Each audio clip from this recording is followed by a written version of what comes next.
Hello students, നമ്മളിന്ന് എടുക്കാൻ പോകുന്നത് FIUGP കാലിക്കറ്റ് യൂണിവേഴ്സിറ്റിയുടെ BBA സ്റ്റുഡൻസിൻ്റെ തേർഡ് സെമ്മിലെ ഡൊമസ്റ്റിക് ലോജിസ്റ്റിക് മാനേജ്മെൻറ്റ് എന്ന് പറയുന്നതിൽ ഡൊമസ്റ്റിക് ലോജിസ്റ്റിക് ഓപ്പറേഷൻ എന്ന് പറയുന്ന ചാപ്റ്ററാണ്. യൂണിറ്റ് 8 ആണ്. അതുപോലെ തന്നെ മെയിൻ ടൈപ്പ് ഓഫ് ട്രാൻസ്പോർട്ടേഷൻ എന്ന് പറയുന്ന ടോപ്പിക്കും ഉണ്ട്.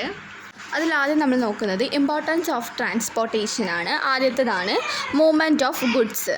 Transportation play a critical role in helping physical transporting of raw materials to manufacturing units and finished goods to end customers. ട്രാൻസ്പോർട്ടേഷൻ്റെ ഇമ്പോർട്ടൻസ് ആണ്. അതിൽ ട്രാൻസ്പോർട്ടേഷൻ നമ്മൾ എന്തിന് ഹെൽപ്പ് ചെയ്യുന്നുണ്ട്? ഗുഡ്സിൻ്റെ മൂവ്മെൻറ്റിന് ഹെൽപ്പ് ചെയ്യുന്നുണ്ട്. റോ മെറ്റീരിയൽസ് മാനുഫാക്ചറിങ് അതിനാവശ്യമായിട്ടുള്ള റോ മെറ്റീരിയൽ എത്തിക്കുന്നതും ട്രാൻസ്പോർട്ടേഷനിലൂടെയാണ്. അതുപോലെ തന്നെ ഫൈനൽ ഗുഡ്സ് കസ്റ്റമേഴ്സിലേക്ക് എത്തിക്കുന്നതും എന്തിലൂടെയാണ്? ട്രാൻസ്പോർട്ടേഷനിലൂടെയാണ്. അതുപോലെ തന്നെ ട്രാൻസ്പോർട്ടേഷൻ എന്ന് പറയുന്നത് ഒരു ബ്രിഡ്ജാണെന്ന് പറയുന്നുണ്ട്. കാരണം ഇതെന്താണ്, ബിറ്റ്വീൻ ഡിഫറെൻറ്റ് സ്റ്റേജിൽ നമ്മൾ ട്രാൻസ്പോർട്ടേഷൻ നമുക്ക് ആവശ്യമാണ്. ഗുഡ്സ് പ്രൊഡക്ഷനും അതുപോലെ തന്നെ ഡിസ്ട്രിബ്യൂഷൻ നടത്താനും ട്രാൻസ്പോർട്ടേഷൻ ആവശ്യമാണ്. രണ്ടാമത്തേതാണ് customer service. Timely and safely of goods directly impact customer satisfaction. Timely അതുപോലെ തന്നെ സേഫ്റ്റിലി എന്ത് ചെയ്യുക, ഗുഡ്സ് നമ്മൾ ഡെലിവർ ചെയ്താൽ കസ്റ്റമേഴ്സിൻ്റെ സാറ്റിസ്ഫാക്ഷൻ ഇൻക്രീസ് ചെയ്യാനും സഹായിക്കും. അതുപോലെ തന്നെ ട്രാൻസ്പോർട്ടേഷൻ സർവീസ് എന്തിന് ഹെൽപ്പ് ചെയ്യുന്നുണ്ട്? Building trust and long relationship with customers. കസ്റ്റമറിൽ നമുക്കൊരു ഒരു ട്രസ്റ്റ് ബിൽഡ് ചെയ്യാനും അതുപോലെ തന്നെ അവരുടെ ലോങ് റിലേഷൻഷിപ്പ് നിലനിർത്താനും കഴിയും. മൂന്നാമത്തെ പോയിൻ്റാണ് കോസ്റ്റ് എഫിഷ്യൻറ്റ്. കോസ്റ്റ് എഫിഷ്യൻ്റ് എന്ന് പറയുമ്പോൾ എന്താണ്? ഈ ട്രാൻസ്പോർട്ടേഷൻ എന്തിന് ഹെൽപ്പ് ചെയ്യുന്നുണ്ട്? ലോജിസ്റ്റിക് കോസ്റ്റ് എന്ത് ചെയ്യാം? മിനിമൈസ് ചെയ്യാനും കുറക്കാനും അതുപോലെ തന്നെ എങ്ങനെയൊക്കെ ഫ്ലൂവൽ യൂസേജും അതുപോലെ തന്നെ റെഡ്യൂസിങ് ലേബർ എക്സ്പെൻസും limiting storage needs.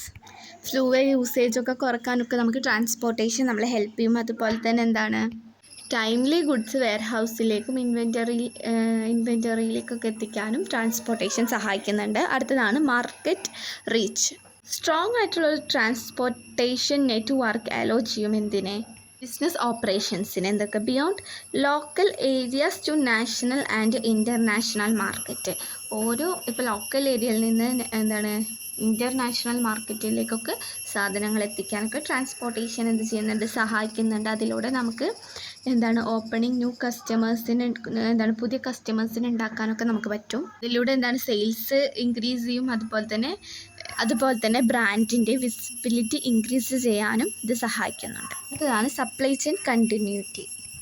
Maintaining supply chain continually is a very important of meeting demand and ensuring customer satisfaction.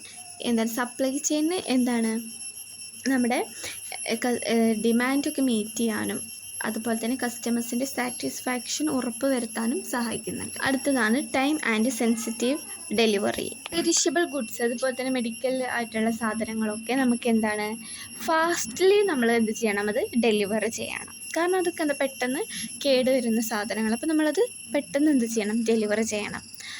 ഒരു transportation system must be optimize ചെയ്യുന്നുണ്ട് to meeting strict time line often with hours. അപ്പോൾ transportation system എന്ത് ചെയ്യുന്നുണ്ട്? ആ സമയത്തിനുള്ളിൽ അത് deliver ചെയ്യാനൊക്കെ സഹായിക്കുന്നുണ്ട് എന്നാണ് പറയുന്നത്. GIT എന്ന് പറയുന്നത് ജസ്റ്റ് ഇൻ ടൈം എന്ന് പറയുന്ന സിസ്റ്റമാണ്. ഇതെന്ത് മെയിൻറ്റെയിൻ ചെയ്യുന്നുണ്ട്? ഇൻവെൻറ്ററിയും അതുപോലെ തന്നെ എൻഹാൻസിങ് എഫിഷ്യൻറ്റ്. അടുത്തതാണ് object of efficient transportation management. Transportation മാനേജ്മെൻറ്റിൻ്റെ ഒബ്ജക്റ്റീവ് ലക്ഷ്യങ്ങളാണ് നമ്മളിത് നോക്കുന്നത്. ട്രാൻസ്പോർട്ടേഷൻ മാനേജ്മെൻറ്റിൻ്റെ ഒന്നാമത്തെ ലക്ഷ്യമാണ് മിനിമൈസ് ട്രാൻസ്പോർട്ടേഷൻ കോസ്റ്റ്. അതായത് ചൂസ് ചെയ്യുക, ഏത് മോഡാണ് ചൂസ് ചെയ്യുക. ഇപ്പോൾ റെയിൽ ട്രാൻസ്പോർട്ടേഷൻ ആണോ, റോഡ്, എയർ, സീ ആണോ? ഇത് എന്തിനെ ഡിപ്പെൻഡ് ചെയ്യും? നമ്മളൊരു ട്രാൻസ്പോർട്ടേഷൻ സെലക്ട് ചെയ്യുമ്പോൾ അത് എന്തിനെ ഡിപ്പെൻഡ് ചെയ്യുന്നുണ്ട്? അതിൻ്റെ അർജൻറ്റും അതുപോലെ തന്നെ ഡിസ്റ്റൻസിനെയും ഡിപ്പെൻഡ് ചെയ്യുന്നുണ്ട്. അടുത്തതാണ് ടൈംലി ഡെലിവറി. ടൈംലി ഡെലിവറി എന്ന് പറയുമ്പോൾ റൈറ്റ് പ്ലേസിലേക്ക് റൈറ്റ് ടൈമിലേക്ക് കസ്റ്റമേഴ്സിൻ്റെ ഗുഡ്സ് എത്തിക്കുക. മൂന്നാമത്തേതാണ് improve service quality. High service quality in transportation including the safety handling of goods, accurate tracking and maintaining proper documentation. Product എന്താണ് ക്വാളിറ്റി ആയിട്ട് തന്നെ കസ്റ്റമേഴ്സിൻ്റെ കയ്യിലേക്ക് എന്ത് ചെയ്യുക, ഡെലിവർ ചെയ്യുക. അടുത്തതാണ് ഒപ്റ്റിമൈസ് റിസോഴ്സ് യൂട്ടിലൈസേഷൻ. എന്താണ് ട്രാൻസ്പോർട്ടേഷൻ മാനേജ്മെൻറ്റ് എന്ത് ഒപ്റ്റിമൈസ് ചെയ്യുന്നുണ്ട്, യൂസ് ഓഫ് റിസോഴ്സ് എന്ത് വെഹിക്കിൾസും വെയർഹൗസും അതുപോലെ തന്നെ ലേബേഴ്സിനൊക്കെ മാക്സിമം യൂസ് ചെയ്യുന്നുണ്ട്. അടുത്തതാണ് എൻഹാൻസിങ് വിസിബിലിറ്റി ആൻഡ് കൺട്രോൾ. അത് മോഡേൺ ആയിട്ടുള്ള ടെക്നോളജി യൂസ് ചെയ്തിട്ട് നമുക്ക് ട്രാൻസ്പോർട്ടേഷൻ സിസ്റ്റം എന്ത് നോക്കുന്നുണ്ട്, റിയൽ ടൈം ട്രാക്കിങ്ങും അതുപോലത്തെ ഷിപ്മെൻറ്റും അതുപോലെ തന്നെ വെഹിക്കിൾ മൂവ്മെൻറ്റും ഒക്കെ നമുക്ക് മനസ്സിലാക്കാൻ പറ്റും. ഏതൊക്കെ യൂസ് ചെയ്തിട്ട്, GPS അതുപോലെ തന്നെ RFID ഒക്കെ യൂസ് ചെയ്തിട്ട് നമുക്ക് എന്താണ് റിയൽ ടൈം ട്രാക്ക് ചെയ്യാനും വെഹിക്കിൾ മൂവ്മെൻറ്റ് മനസ്സിലാക്കാനും സഹായിക്കും. അടുത്താണ് സപ്പോർട്ടിങ് സസ്റ്റൈനബിലിറ്റി ഓഫ് ഗോൾസ് ആണ്. ട്രാൻസ്പോർട്ടേഷൻ്റെ വേറൊരു എന്താണ് ലക്ഷ്യമാണ് എൻവയോൺമെൻറ്റ് സപ്പോർട്ട് ചെയ്യുക, എൻവയോൺമെൻറ്റിന് ദോഷമില്ലാത്ത രീതിയിൽ യൂസ് ചെയ്യണമെന്ന്. അതാണ് ഇലക്ട്രോണിക്കൽ വെയിൽസ് ഒക്കെ നമ്മളിപ്പോൾ യൂസ് ചെയ്യുന്നത്. അടുത്ത് നോക്കുന്നത് റോൾ ഓഫ് ട്രാൻസ്പോർട്ടേഷൻ ഇൻ ലോജിസ്റ്റിക്കിൽ ട്രാൻസ്പോർട്ടേഷൻ്റെ റോൾ എന്തൊക്കെയാണെന്നാണ് നോക്കുന്നത്. അതുപോലെ connecting the logistic network. Transportation എന്തിനു സഹായിക്കുന്നുണ്ട്, ലോജിസ്റ്റിക് നെറ്റ്വർക്ക് കണക്ട് ചെയ്യാൻ സഹായിക്കുന്നുണ്ട്. രണ്ടാമത്തെയാണ് movement of goods from origin to destination. Transportation ഇപ്പോൾ റോ മെറ്റീരിയൽസ് എന്താണ് മാനുഫാക്ചറിന് ആവശ്യമായിട്ടും അതുപോലെ തന്നെ ഫൈനൽ ഗുഡ്സ് കസ്റ്റമേഴ്സിലേക്ക് എത്തിക്കാനും സഹായിക്കുന്നുണ്ട്. മൂന്നാമത്തെയാണ് link between production and consumption. Transportation എന്താണ്, ഒരു ബ്രിഡ്ജാണ്. അതായത് നാലാമത്തെ പോയിന്റിൽ വരുന്നതാണ് ലീഡിങ് ടൈം റെഡ്യൂസേഷൻ. ട്രാൻസ്പോർട്ടേഷൻ എന്ത് റെഡ്യൂസ് ചെയ്യുന്നുണ്ട്, പ്രൊഡക്റ്റ് ലേറ്റായിട്ട് ഡെലിവറി ചെയ്യുന്നത് എന്ത് ചെയ്യുന്നുണ്ട്, റെഡ്യൂസ് ചെയ്യുന്നുണ്ട്. Cost reduction. Transportation make up large part of logistic cost especially in long distance operations. Transportation തന്നെയാണ് ലോജിസ്റ്റിക്കിൽ ഏറ്റവും കൂടുതൽ കോസ്റ്റ് വരുന്നത്. ട്രാൻസ്പോർട്ടേഷൻ ഉണ്ടാക്കുമ്പോഴാണ്. ലോങ് ഡിസ്റ്റൻസിലൊക്കെ ഒരു ഓപ്പറേഷനൊക്കെ വരുമ്പോൾ നമുക്ക് എന്തായിരിക്കും, കൂടുതലായിട്ടുള്ള ചിലവ് വരും. Smart choose like using cheapest transportation. ഒരു സ്മാർട്ടായിട്ടുള്ളൊരു ചീപ്പസ്റ്റ് ആയിട്ടുള്ളൊരു ട്രാൻസ്പോർട്ടേഷൻ യൂസ് ചെയ്യുക. അതുപോലെ തന്നെ പ്ലാൻസ് ഒക്കെ എന്ത് ചെയ്യുക, ഒപ്റ്റിമൈസേഷൻ ചെയ്യുക. അടുത്ത പോയിൻ്റാണ് customer satisfaction. Timely product delivery ചെയ്യുമ്പോൾ നമുക്ക് കസ്റ്റമേഴ്സിൻ്റെ സാറ്റിസ്ഫാക്ഷൻസ് ഇൻക്രീസ് ചെയ്യിപ്പിക്കാൻ, അതുപോലെ തന്നെ ബിൽഡിംഗ് ബ്രാൻഡ് ലോയാലിറ്റി, കമ്പനിയുടെ ലോയാലിറ്റി ഒക്കെ ബിൽഡ് ചെയ്യാൻ. അടുത്തതാണ് internal model and multi model transportation. Internal model transportation എന്ന് പറയുന്നത് എന്താണ്, ഇൻറ്റേർണൽ മോഡ് ഇത് movement of cargo using multi transportation mode such as a rail, truck, ship, air. ഇവിടെ നടക്കുന്ന മൂവ്മെൻറ്റ് എങ്ങനെയാണ്, മൾട്ടി ട്രാൻസ്പോർട്ടേഷൻസ് യൂസ് ചെയ്യുന്നുണ്ട്. ഒരു കാർഗോ മൂവ് ചെയ്യാൻ അത് റെയിൽ യൂസ് ചെയ്യും, ട്രക്ക് യൂസ് ചെയ്യും, ഷിപ്പും എയറൊക്കെ യൂസ് ചെയ്യും. കണ്ടെയ്നറിൽ ഉണ്ടാകുന്ന പ്രൊഡക്റ്റ് ഒരു സെപ്പറേറ്റഡ് ആയിട്ടുള്ള പ്രൊഡക്റ്റ് ആയിരിക്കും, പക്ഷേ ഇത് സെയിം കണ്ടെയ്നറിലായിരിക്കും ഇത് കൊണ്ടുപോകുന്നുണ്ടാവുക. അതാണ് ഇൻറ്റേർണൽ മോഡൽ ട്രാൻസ്പോർട്ടേഷൻ. അടുത്ത് മൾട്ടി മോഡൽ ട്രാൻസ്പോർട്ടേഷൻ എന്ന് പറയുന്നത് എന്താണ്, മൾട്ടി ട്രാൻസ്പോർട്ടേഷൻ മോഡ് എന്ന് പറയുമ്പോൾ ഇതിൻ്റെ അണ്ടറിൽ സിംഗിൾ കോൺട്രാക്റ്റ് ആയിരിക്കും ഉണ്ടായിരിക്കുക. അതൊരു സിംഗിൾ കോൺട്രാക്റ്റ് ആയിരിക്കും ഇത് മാനേജ് ചെയ്യുന്നുണ്ടാവുക. അഡ്വാൻറ്റേജ് ഓഫ് ഇൻ്റർനാഷണൽ മോഡൽ ട്രാൻസ്പോർട്ടേഷൻ്റെ അഡ്വാൻറ്റേജ് എന്തൊക്കെയാണ്, കോസ്റ്റ് സേവ് ചെയ്യാൻ പറ്റും. കാരണം ഇവിടെ ഡിഫറെൻറ്റ് ട്രാൻസ്പോർട്ടേഷൻ മോഡ് നമ്മൾ യൂസ് ചെയ്യുന്നത്. അപ്പോൾ അത് എന്തിനു ഹെൽപ്പ് ചെയ്യും, ചീപ്പായിട്ടുള്ള ട്രാൻസ്പോർട്ടേഷൻസ് ഒക്കെ നമുക്ക് എടുക്കാൻ ഹെൽപ്പ് ചെയ്യും. ഷിപ്മെൻറ്റ് കോസ്റ്റ് റെഡ്യൂസ് ചെയ്യാനും അതുപോലെ തന്നെ എസ്പെഷ്യലി ലോങ് ഡിസ്റ്റൻസിലേക്കുള്ള ചരക്ക് കൊണ്ടുപോകാനാണ് ഇത് യൂസ് ചെയ്യുന്നത്. അടുത്തതാണ് ഇത് ഫ്ലെക്സിബിൾ ആണ്. ഇതെന്താണ് യൂസ് ചെയ്യുന്നത്, മൾട്ടി മോഡ്സ് ഓഫ് ട്രാൻസ്പോർട്ടേഷൻ ആണ് പ്രൊവൈഡ് ചെയ്യുന്നത്. അത് ഫ്ലെക്സിബിൾ ആണ്, ഇത് നമുക്ക് ഹാൻഡിൽ ചെയ്യാൻ പറ്റും. അടുത്ത പോയിൻ്റാണ് എൻവയോൺമെൻറ്റ് ബെനിഫിറ്റ്സ്. ഇൻ്റർ മോഡൽ ട്രാൻസ്പോർട്ടേഷൻസ് കാർഗോസ് എങ്ങനെ മൂവ് ചെയ്യുന്നുണ്ടാവുക, റെയിലിലൂടെയോ അല്ലെങ്കിൽ സീയിലൂടെ ആവും. അതെന്താണ് എക്കോ ഫ്രണ്ട്ലി ആയിരിക്കും, പൊല്യൂഷനൊക്കെ കുറവായിരിക്കും. അതുകൊണ്ട് സപ്പോർട്ടിങ് സസ്റ്റൈനബിലിറ്റീസ് എൻവയോൺമെൻറ്റിനെ സപ്പോർട്ട് ചെയ്തിട്ടുള്ളൊരു ട്രാൻസ്പോർട്ടേഷൻ ആയിരിക്കും. അടുത്ത അഡ്വാൻറ്റേജ് ആണ് മൾട്ടി മോഡൽ ട്രാൻസ്പോർട്ടേഷൻ്റെ അഡ്വാൻറ്റേജ് ആണ് operation simplicity. Multi model transportation manage ചെയ്യുന്നത് സിംഗിൾ ഓപ്പറേഷൻ ആയിരിക്കും. അതുകൊണ്ട് തന്നെ അത് നമുക്ക് വലിയൊരു ടാസ്ക് ഒന്നും ഉണ്ടായിരിക്കില്ല. അതുപോലെ തന്നെ എഫിഷ്യൻ്റ് ആണ്. നമ്പർ ഓഫ് ട്രാൻസ്പോർട്ടേഷൻസ് മോഡ്സ് മാത്രമേ ഇവിടെ യൂസ് ചെയ്യുന്നതുള്ളൂ. അടുത്ത പോയിൻ്റാണ് efficient. A single contract and one point to contract make a task like documentation, tracking and billing easier. ഒരു സിംഗിൾ കോൺട്രാക്റ്റ് ആയതുകൊണ്ട് തന്നെ നമുക്ക് കുറച്ച് ഇതൊക്കെ കുറേ എന്താണ് ട്രാക്ക് ചെയ്യാൻ സിമ്പിളായിരിക്കും. അതുപോലെ തന്നെ ബില്ലിങ് ചെയ്യാനൊക്കെ ഈസി ആയിരിക്കും. എന്ത് സേവ് ചെയ്യും, നമ്മൾ ടൈം സേവ് ചെയ്യും. അതുപോലെ തന്നെ എഫേർട്ട് റെഡ്യൂസ് ചെയ്യാനൊക്കെ നമ്മളെ സഹായിക്കും. അതുപോലെ തന്നെ റിസ്ക് കുറക്കാനും സഹായിക്കും. അതുപോലെ തന്നെ ഫാസ്റ്റായിട്ട് നമുക്ക് ഡെലിവറി ചെയ്യാനും പറ്റും. അതുപോലെ തന്നെ എന്താണ് മോഡ് ഓഫ് ലോജിസ്റ്റിക് പ്രൊവൈഡ് ചെയ്യുന്നുണ്ട്. Can improving route and scheduling by managing all part of transporting in one plan. ഒരു കോൺട്രാക്റ്റ് ആയതുകൊണ്ട് തന്നെ നമുക്ക് പ്ലാൻ ചെയ്യാനും റൂട്ട് ഒപ്റ്റിമൈസ് ചെയ്യാനൊക്കെ എന്തായിരിക്കും, സിമ്പിളായിരിക്കും. അതുപോലെ തന്നെ ഫാസ്റ്റ് ആയിട്ടുള്ളൊരു ഡെലിവറി എൻഹാൻസ് ചെയ്യും, കസ്റ്റമേഴ്സിൻ്റെ സാറ്റിസ്ഫാക്ഷൻ എൻഹാൻസ് ചെയ്യാനും സഹായിക്കും. അടുത്തതാണ് ഒരു ട്രാൻസ്പോർട്ടേഷൻ നമ്മൾ സെലക്ട് ചെയ്യുന്ന സമയത്ത് നമ്മൾ എന്തൊക്കെയാണ് ഇൻഫ്ലൂവ് ചെയ്യുന്നത് എന്നാണ് നോക്കുന്നത്. ഒന്നാമത്തേതാണ് ടോട്ടൽ ലോജിസ്റ്റിക് കോസ്റ്റ്. ഒരു റൈറ്റ് ആയിട്ടുള്ള ട്രാൻസ്പോർട്ടേഷൻ മോഡ് നമ്മൾ സെലക്ട് ചെയ്യുമ്പോൾ നമ്മൾ എന്ത് ഇൻഫ്ലൂവ് ചെയ്യുന്നുണ്ട്, ലോജിസ്റ്റിക് എക്സ്പെൻസും ഇൻഫ്ലൂവ് ചെയ്യുന്നുണ്ട്. അതിൽ എന്തൊക്കെയാണ് ഇൻക്ലൂഡ് ചെയ്യുന്നത്, ഫ്ലൂവൽ, ഹാൻഡിലിംഗ് ആൻഡ് സ്റ്റോറേജ് കോസ്റ്റ്, ഇങ്ങനത്തെ കാര്യങ്ങളൊക്കെ എന്ത് ചെയ്യുന്നുണ്ട്, അതിനെ ഇൻഫ്ലൂവ് ചെയ്യുന്നുണ്ട്. ഒരു കോസ്റ്റ് എഫക്റ്റീവ് ആയിട്ടുള്ള ഒരു മോഡ് സെലക്ട് ചെയ്താൽ നമ്മൾ എന്തിനു ഹെൽപ്പ് ചെയ്യും, ബിസിനസ്സിൻ്റെ ബഡ്ജറ്റൊക്കെ മെയിൻറ്റെയിൻ ചെയ്യാൻ ഹെൽപ്പ് ചെയ്യും. അതുപോലെ തന്നെ timely delivery of goods.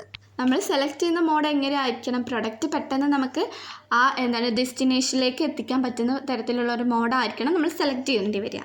Product condition and safety. Directly mode offer variety level of protection during transit, reducing the risk of damage or spoilage. ഓരോ മോഡും നമുക്ക് എന്ത് ഓഫർ ചെയ്യുന്നുണ്ട്, വെറൈറ്റി ആയിട്ടുള്ള പ്രൊട്ടക്ഷൻസൊക്കെ ട്രാൻസ്പോർട്ടേഷൻ സമയത്ത് പ്രൊട്ടക്റ്റ് ചെയ്യുന്നതൊക്കെ ഉണ്ടാകും. നമ്മളെന്താണ് ഈ മെഡിസിൻ ഐറ്റംസൊക്കെ കൊണ്ടുപോകുമ്പോൾ എന്താണ് ഒരു ടെമ്പറേച്ചർ എന്ത് ചെയ്യണം, മെയിൻറ്റെയിൻ ചെയ്യണം. അങ്ങനത്തെ ട്രാൻസ്പോർട്ടേഷനും അങ്ങനെ നോക്കിയിട്ടായിരിക്കും നമ്മളൊരു ട്രാൻസ്പോർട്ടേഷൻസൊക്കെ സെലക്ട് ചെയ്യുക. ഗുഡ്സിനനുസരിച്ചിട്ടായിരിക്കും, പ്രൊഡക്റ്റിനനുസരിച്ചിട്ടായിരിക്കും നമ്മളൊരു ട്രാൻസ്പോർട്ടേഷൻസ് മോഡ്സ് സെലക്ട് ചെയ്യുക. അടുത്തത് customer satisfaction. Reliable and efficient transportation enhancing customer service by ensuring on time and safely delivery. Meeting delivery promise strengthens trust and encouraging repeat business. ഒരു ട്രാൻസ്പോർട്ടേഷൻ കസ്റ്റമർ സർവീസ് എങ്ങനെ ഉറപ്പ് വരുത്തണം, timely അതുപോലെ തന്നെ സേഫായിട്ട് തന്നെ ഗുഡ്സ് കസ്റ്റമേഴ്സിൻ്റെ കയ്യിലേക്ക് എത്തിക്കണം. എന്നാലേ ഉള്ളൂ ആ ബിസിനസ്സിനൊരു ട്രസ്റ്റ് കസ്റ്റമേഴ്സിന് ബിൽഡ് ചെയ്യുള്ളൂ. ഇതാണ് ചാലഞ്ച് ഇൻ ട്രാൻസ്പോർട്ടേഷൻ. ഒന്നാമത്തേതാണ് റൈസിങ് ട്രാൻസ്പോർട്ടേഷൻ കോസ്റ്റ്. എങ്ങനെയൊക്കെയാണ് ട്രാൻസ്പോർട്ടേഷൻ്റെ കോസ്റ്റ് ഇൻക്രീസ് ചെയ്യുന്നത് എന്നാണ് നോക്കുന്നത്. ഫ്ലൂവൽ പ്രൈസ് വോളിറ്റിലിറ്റി. ലോ ഡിസ്റ്റൻസിലൊക്കെ എന്തായിരിക്കും, ഫ്ലൂവൽ കൂടുതലായിട്ട് ആവശ്യമുണ്ടായിരിക്കും, അവിടെ ഒരു എക്സ്പെൻസ് വരും. അതുപോലെ തന്നെ ലേബർ കോസ്റ്റ്, ഡ്രൈവർ എന്നിവർക്കൊക്കെ എന്ത് വേണ്ടി വരും, വേജ് കൊടുക്കേണ്ടി വരും. അതുപോലെ തന്നെ മെയിൻറ്റെയിൻസ് ആൻഡ് ഓപ്പറേഷൻ എക്സ്പെൻസ്. അതുപോലെ തന്നെ ടോൾ ഫീസ് ആൻഡ് താരിഫ്. ഓരോ സ്ഥലത്തിൻ്റെ ബോർഡറൊക്കെ കടന്നു പോകുമ്പോൾ നമ്മളടുത്ത് ചില ഇങ്ങനത്തെ താരിഫ് അല്ലെങ്കിൽ ടോൾ ഫീസസ് ഒക്കെ വാങ്ങും. അടുത്ത രണ്ടാമത്തേതാണ് infrastructure and traffic issues. Poor road and rail infrastructure. അതുപോലെ പോർട്ട് കൺജക്ഷൻ വെച്ചാൽ തുറമുഖ നിരക്ക്, അതൊക്കെയാണ്. അതുപോലെ തന്നെ urban traffic congestions, limited international facilities. മൂന്നാമത്തേതാണ് എൻവിയോൺമെൻറ്റൽ റെഗുലേഷൻ. ഒന്നാമത്തെയാണ് emission standard. Strict emission rules for A CO2, SOS, NOS. Focus companies to use clear, more efficient vehicles and equipment. കമ്പനിയിൽ യൂസ് ചെയ്യുന്ന വെഹിക്കിൾസ് അതുപോലെ തന്നെ എക്യുപ്മെൻസിലൊക്കെ ഇങ്ങനത്തെ എൻവയോൺമെൻറ്റിന് ദോഷമായിട്ട് വരുന്ന CO2 ഇങ്ങനത്തെ കാര്യങ്ങളൊക്കെ ക്ലിയർ ആക്കണം. അല്ലെങ്കിൽ എമിഷൻ റൂൾ അനുസരിച്ച് ഇങ്ങനത്തെ കാര്യങ്ങളൊക്കെ ബ്രേക്ക് ചെയ്താൽ എങ്ങോട്ട് ലീഡ് ചെയ്യും, ബിഗ് ഫൈനൊക്കെ നമ്മൾ കുറേയധികം ഫൈനൊക്കെ കൊടുക്കേണ്ടി വരും. നോയിസ് ആൻഡ് പൊല്യൂഷൻ കൺട്രോൾ ചെയ്യണം. അതുപോലെ തന്നെ sustainable packaging and waste disposal. അതുപോലെ തന്നെ കാർബൺ ടാക്സ് ആൻഡ് പെനാലിറ്റീസ്. കമ്പനികളിൽ നിന്ന് കൂടുതലായിട്ടുള്ള കാർബൺ ഡൈ ഓക്സൈഡൊക്കെ വരുന്നത് കൊണ്ട് തന്നെ ഒരു കാർബൺ ടാക്സ് ഒക്കെ ഗവൺമെൻറ് ഈടാക്കുന്നുണ്ട്. പെനാലിറ്റീസ് എന്ന് പറയുന്നത് എന്തിലേക്കാണ്, ഒരു driving up the cost and compel business to adapt green logistic practice. ഇതൊരു എക്കോ ഫ്രണ്ട്ലി ആയിട്ടുള്ള ലോജിസ്റ്റിക്കിനെ അവർ പ്രാക്ടീസ് ചെയ്യാണ്. നാലാമത്തേതാണ് security and risk management. Cargo theft, കാരണം കാർഗോകൾ നഷ്ടപ്പെടുക, ആരെങ്കിലുമൊക്കെ മോഷ്ടിക്കുക. Terrorism and piracy. ഇപ്പോൾ നമ്മളൊരു ഷിപ്പിലൊക്കെ പോവുകയാണെങ്കിൽ കടൽ കൊള്ള ഇങ്ങനത്തെ കാര്യങ്ങളൊക്കെ ഉണ്ടാവും. അതുപോലെ തന്നെ accident and natural cyber security threats ഒക്കെ ഉണ്ടാകും. അതാണ് ട്രാൻസ്പോർട്ടേഷൻ സമയത്ത് വരുന്ന 4 ചാലഞ്ചസ്. അടുത്ത type of transportation in logistic ആണ് നോക്കുന്നത്. ഒന്നാമത്തേത് റോഡ് ട്രാൻസ്പോർട്ടേഷൻ ആണ്. റോഡ് ട്രാൻസ്പോർട്ടേഷനിലൂടെയാണ് നമ്മൾ ഗുഡ്സ് മൂവ് ചെയ്യിപ്പിക്കുന്നത് എങ്കിൽ എന്തൊക്കെ യൂസ് ചെയ്യുക, ഏതൊക്കെ വെഹിക്കിൾസാണ് യൂസ് ചെയ്യുക? Truck, van, other vehicles on റോഡാണ് യൂസ് ചെയ്യുക. ഇത് ഫ്ലെക്സിബിൾ ആണ്, അതുപോലെ തന്നെ കോസ്റ്റ് എഫക്റ്റീവ് ആണ്. ഷോർട്ട് ആൻഡ് മിഡിൽ ഡിസ്റ്റൻസിലേക്കൊക്കെ ആയിരിക്കും നമ്മളിത് യൂസ് ചെയ്യുക. അതുപോലെ തന്നെ ഡോർ ടു ഡോർ ഡെലിവറിക്കൊക്കെയാണ് നമ്മൾ റോഡ് ട്രാൻസ്പോർട്ടേഷൻ യൂസ് ചെയ്യുക. അടുത്തത് റെയിൽ ട്രാൻസ്പോർട്ടേഷൻ ആണ്. Large quantity of goods delivery ചെയ്യാനും അത് ലോങ് ഡിസ്റ്റൻസിലേക്കൊക്കെ കൊണ്ടുപോകാനാണ് നമ്മൾ റെയിൽവേ യൂസ് ചെയ്യുക. ഇതെന്താണ് എക്കണോമിക് ഫ്രണ്ട്ലി ആയിട്ടുള്ളത് ഒരു ട്രാൻസ്പോർട്ടേഷൻ ആണ്. ഇതിന് കുറവായിട്ടുള്ള റോഡ് ട്രാൻസ്പോർട്ടേഷനെ കമ്പയർ ചെയ്താൽ ഇതിനെന്താണ് ഫ്ലെക്സിബിലിറ്റി കുറവാണ്. എയർ ട്രാൻസ്പോർട്ടേഷൻ ആണ്. നമുക്ക് പെട്ടെന്ന് ഗുഡ്സ് ഡെലിവർ ചെയ്യാനാണ് നമ്മൾ എയർ ട്രാൻസ്പോർട്ടേഷൻസ് യൂസ് ചെയ്യുക. എസ്പെഷ്യലി നമ്മൾ ഇൻ്റർനാഷണൽ ആയിട്ടുള്ള ഷിപ്മെൻറ്റിനും അതുപോലെ തന്നെ അർജൻറ്റ് ആയിട്ടുള്ള ഡെലിവറീസിനൊക്കെയാണ് എയർ ട്രാൻസ്പോർട്ടേഷന് യൂസ് ചെയ്യുക. അടുത്തതാണ് സീ ട്രാൻസ്പോർട്ടേഷൻ. കുറേ അധികം ഗുഡ്സ് എത്തിക്കണമെങ്കിലും അതുപോലെ തന്നെ ലോങ് ഡിസ്റ്റൻസിലേക്കും കോസ്റ്റ് എഫക്റ്റീവ് ആക്കാനൊക്കെ നമ്മൾ ഇത് യൂസ് ചെയ്യുന്നത്. ബാക്കിയുള്ള മോഡ്സിനെ അപേക്ഷിച്ച് ഒരു സ്ലോലി ട്രാൻസ്പോർട്ടേഷൻ ആണ്. അഞ്ചാമത്തേതാണ് പൈപ്പ് ലൈൻ ട്രാൻസ്പോർട്ടേഷൻ. നമ്മൾ യൂസ് ചെയ്യുന്നത് ലിക്വിഡ്, ഗ്യാസ് എന്നിവ എത്തിക്കാനാണ്. പൈപ്പ് ലൈൻ നമുക്ക് എന്തൊക്കെയാണ് ഓഫർ ചെയ്യുന്നത്? ഒരു കണ്ടിന്യൂസ് ആണ്, സേഫ് ആണ്, അതുപോലെ തന്നെ ലിമിറ്റഡ് ഗുഡ്സേ നമുക്ക് പൈപ്പ് ലൈനിൽ കൂടെ ചെയ്യാൻ പറ്റുള്ളൂ, മൂവ് ചെയ്യിപ്പിക്കാൻ പറ്റുള്ളൂ. സ്പെസിഫിക് ടൈപ്പ് ഓഫ് ഗുഡ്സേ പൈപ്പ് ലൈനിലൂടെ നമുക്ക് എത്തിക്കാൻ പറ്റുള്ളൂ. വാട്ടർ, നാച്ചുറൽ ഗ്യാസ് ഒക്കെയാണ് നമ്മൾ പൈപ്പ് ലൈൻ ട്രാൻസ്പോർട്ടേഷനിലൂടെ എത്തിക്കുന്നത്. ഇന്റർമോഡൽ ട്രാൻസ്പോർട്ടേഷൻ ആണ് അടുത്തത്. ഇന്റർമോഡൽ ട്രാൻസ്പോർട്ടേഷൻ യൂസ് ചെയ്യുമ്പോൾ നമ്മൾ ഒന്നതിൽ കൂടുതൽ ട്രാൻസ്പോർട്ടേഷൻ മോഡ്സ് യൂസ് ചെയ്യും.